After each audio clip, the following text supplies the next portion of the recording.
TC3 kiddos, welcome back. This is week number 2 of Imagination Time Machine, and today we are joined by my good friend, Sophia. Hey, Sophia, how are you today, my friend? Good. Oh, yeah?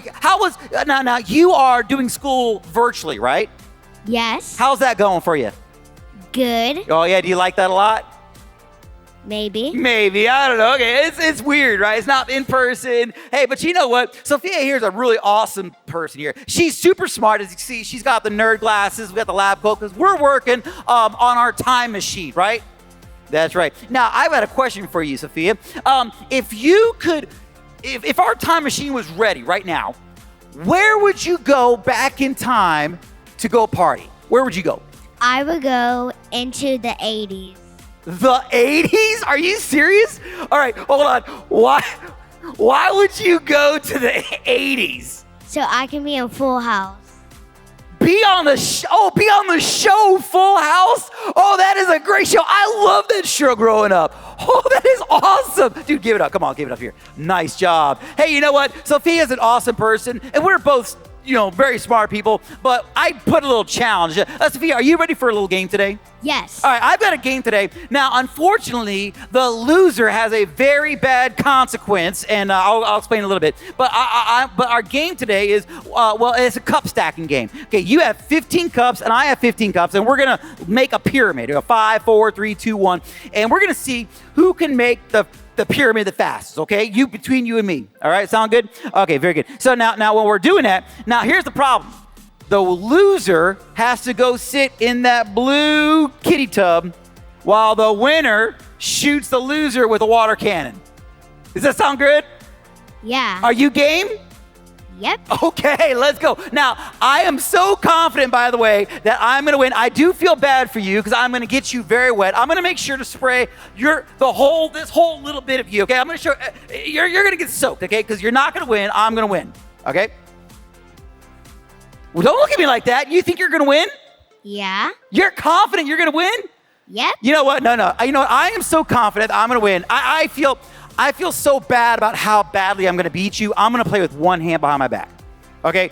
Okay. Yeah, you can use 2 hands, but I'm going to use 1 hand, okay? Does that sound okay? Uh-huh. All right, so here we go. You know what? Here we go. So I'm going to use 1 hand on the microphone, and then I'll take your microphone right here. All right, so we're going to put a little competition. I'm going to put this on the floor right now, all right? And here we go. Okay, on a count of 3, we're going to go. All right, 2 hands on the table here. Put your hands on the table. Here we go. On the count of 3. 1, 2, 3, go. Okay, I'm going to win. I'm already winning, kid. Don't even try. Don't even try me because I am a master cup stacker. I am a master cup stacker here. I am going to win this game, okay? There's no way you're going to, nope, I'm sorry.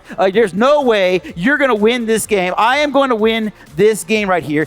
Oh no, I dropped a cup. Oh no, I got to get, oh no, I am losing. Oh no, oh boy. Okay, oh no, oh boy, oh no. All right, okay, put that there. Okay, I wish I had 2 hands, but okay, oh no, oh my goodness, the cup fell down. Uh-oh, oh no, oh no, all of them fell down now. This is crazy.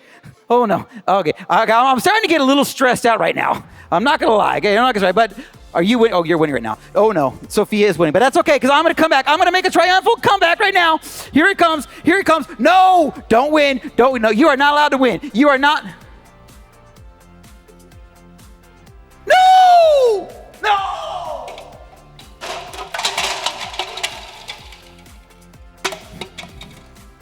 How did you win? How did you do? I think we did instant replay. No. Okay, well, guys, it's been great seeing you guys. I'll see you next week. Uh-oh. Well, you want to get me wet, don't you? All right, come on over here. Oh, man. All right, here we go. So I guess, like I said, the winner has to sit in the tub and while the loser shoots the winner, right? Let's go in there, and I got to shoot you with the... Fine. Okay, fine. Okay, here's your bucket of water. Here's your water cannon, so just get some water. I'll sit in here. All right, now don't get the microphone wet, okay? But you can, I'll just put this here. All right, so I'm going to sit right here.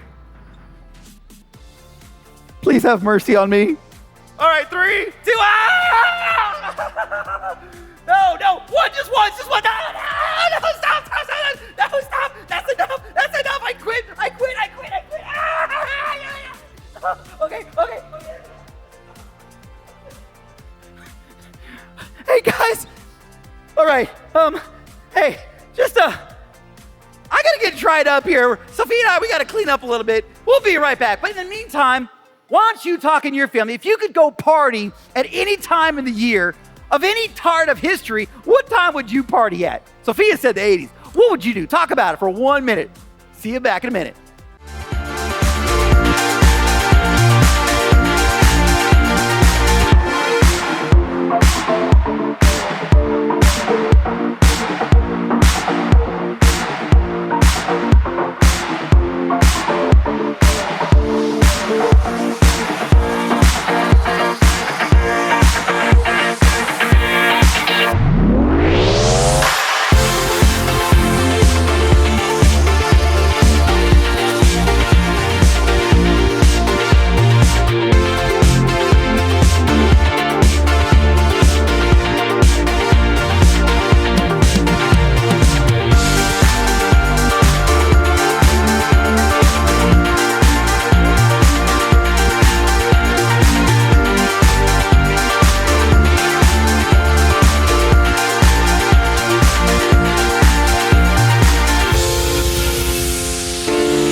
Oh man, Sophia, thank you so much. Yeah, I'm still wet. Thank you, Sophia, for doing that, and thank you for getting me so wet. That was awesome, and sorry I need that time dry. But I hope you guys are able to have some good answers to that question of where you would go in time. I'm interested. Feel free to email me your response to Andy@TC3.church. I'd love to hear from you.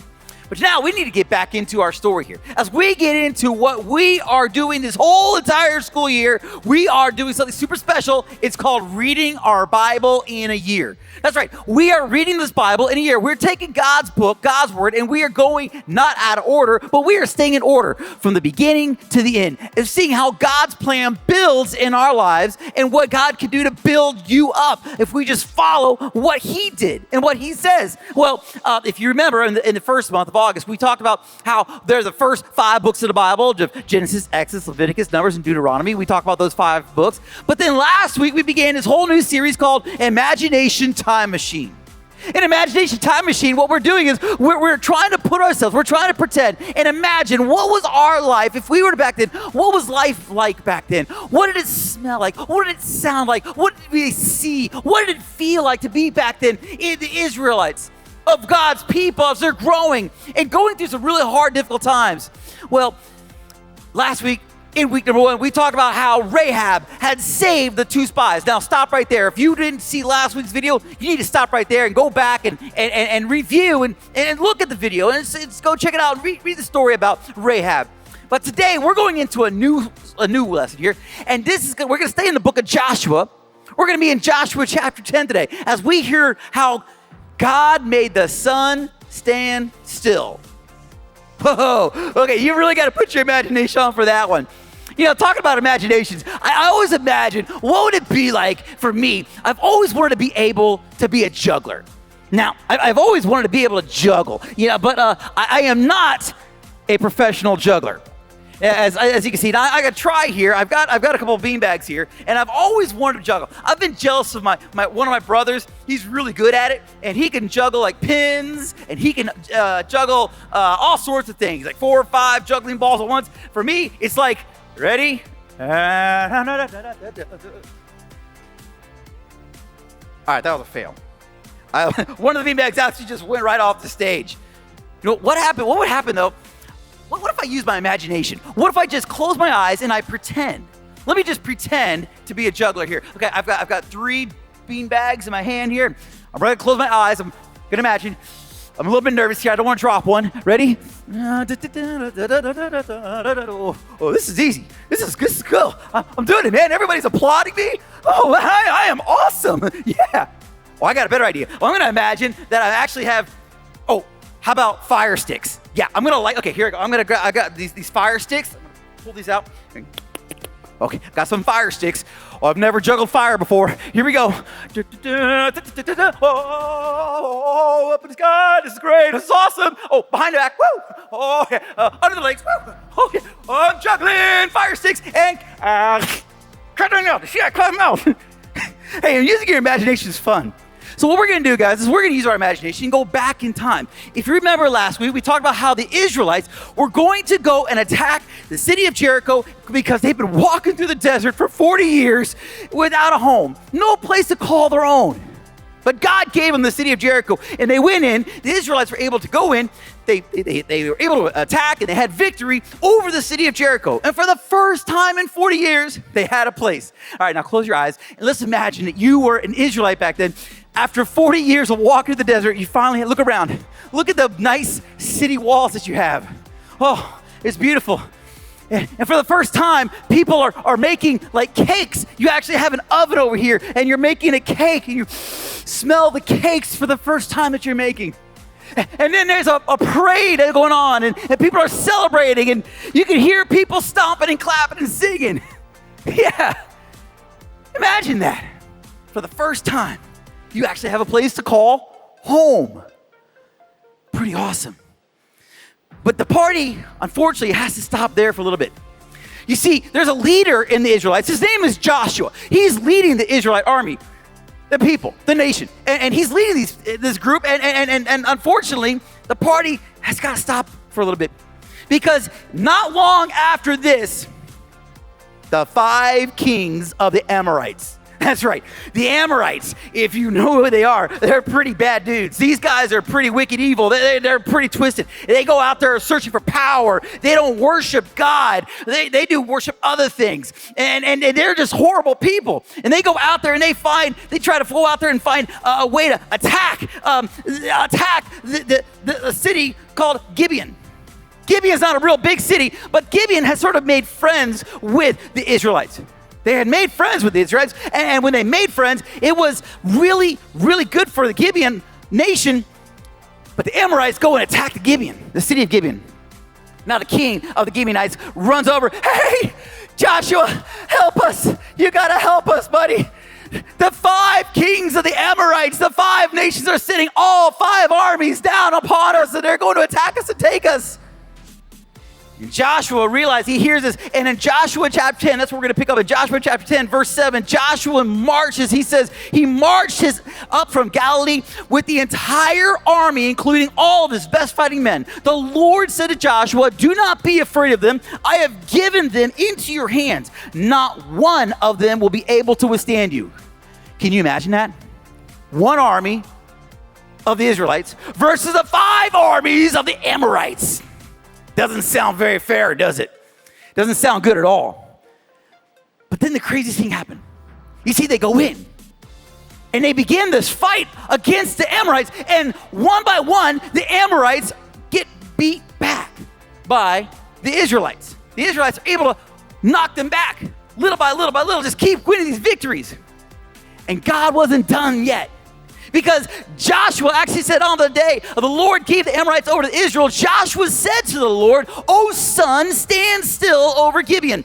O moon over valley, do this, and in the nation of and all the nations avenge its one itself upon its enemies, as it is written. And the sun stopped in the middle of the sky and delayed going down about half a full day. About a full day. All right, so you guys got to get this picture. Okay, so I need my hands here to do this, but so you gotta imagine this. Now, as you know, you don't have to be like a super like college nerd to know this, but you know that the earth rotates around the sun. Okay, you got the sun, you got the earth goes around the sun. Oh yeah, there's day, night, day, night, day, night. You know, it just goes around the sun. Pretty easy concept, right? We all pretty much know that. You know there's 24 hours in a day. You basically 12 hours in a day, 12 hours at night. But God did something special that day. Joshua called for the sun stand still. He called out to God, oh sun stand still. And what happened that day was the sun, it stood still. The sun stood still, and instead of the moon, instead of the earth going around the sun it just stood still in the sky. For about a full day, the sun stood there. Now you think, what's the big deal about that? But think about it. Think about this. What happens when your parents say, hey, it's time to come home. The sun's going down. You got to come home now. You can't see anything. It's not safe to be outside. Because the Israelites were able to beat back the Amorites, God wanted them to prove his big power the whole time. He made the sun stand still, and that made sure that the Amorites had nowhere to hide. The Amorites were stuck. The sun was still up high in the sky, and they're like, oh boy, please go down, sun, so we can go hide, because the dark is going to hide us from this amazing Israelite army that's destroying us. But it did go down, and it gave the Israelites ample amount of time to keep going and beat back the Amorites. And one by one, all 5 of the kings were defeated. Holy cow. You're telling me that the sun just stood still high in the sky the whole time and allowed the Israelites enough daylight to go and attack fully and keep going at it? That is awesome. But it doesn't stop there. It actually keeps going, because in Joshua 10, if you go a little bit further down to verse 25, Joshua said, do not be afraid. Do not be discouraged. Be strong and courageous. This is what the Lord will do. The enemies you are going to fight will be defeated. He struck down, he and armies were all the Amorite armies were all decimated, destroyed forever. But you know what? If God can stop the sun in the sky, like, come on now. If God can stop the sun in the sky, how big is God to be able to stop your fears? That's right. We all have fears. We all have things that we're scared of. We all have things that we're just nervous about. That we're not sure about maybe our parents' jobs. You hear some bad things about your parents' jobs, or maybe you're scared because someone might be sick in your family, or you might be sick, or that scary math test coming up, or that person who keeps picking on you in school. But God says that if we turn our fears to him, he who can stop the sun in the sky, well, he can drive your fears away. He can build you up, make you strong, make you powerful, make you bold. But just like Rahab last week and Joshua this week. Listen to what God says here. Do not be afraid. Do not be discouraged. Be strong and courageous, because God is on your side. He's fighting a war for you. He's taking a battle. He's taking it, and he's fighting for you. So you can be strong. You can be courageous. And you know what? To help you all out, we have a power verse this month.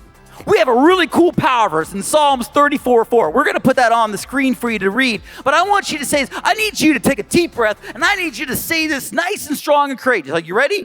Psalms 34:4. I looked to the Lord, and he answered me. He saved me from everything I was afraid of. Psalms 34:4. Isn't that awesome? Tell you what, I want you to use your imagination one more time. I want you to close your eyes. I want you to think of something that you might be really scared of right now. Maybe it's an animal. Maybe you're scared of heights. Maybe you're scared of the dark. Whatever it is, I want you to picture that word or that thing, and I just want you to reach out and just grab it. Like, oh, I got it. I want you to throw that fear that you have. I just want you to throw it on the ground. And I want you to stomp on it. And I just want you to do right now, I just want you to say this prayer. Close your eyes. While your eyes are closed, pray with me. And it's just repeat after me. Say, Dear Father, help me to be strong and courageous, to fight my fears, knowing you are fighting the war for me. You are big and bold. You can stop the sun in the sky. If you can do that, you can help me beat my fears. Make me strong. Make me awesome. In your name, through the power of your Son, Jesus Christ. Amen. Wow. That's a pretty intense Bible story. But guess what? That's only week number 2. And you know what? There's even more for you to hear. That's right. If you go to our website, tc3.church/kids, and you go there, you're going to find family home activities and coloring sheets and things for you to do to continue the lesson. You could even share it with your friends and other families. I highly encourage you to do that. But you know what? I'm looking forward to hearing what God has in store for you all next week. But until then, y'all take care. Bye-bye.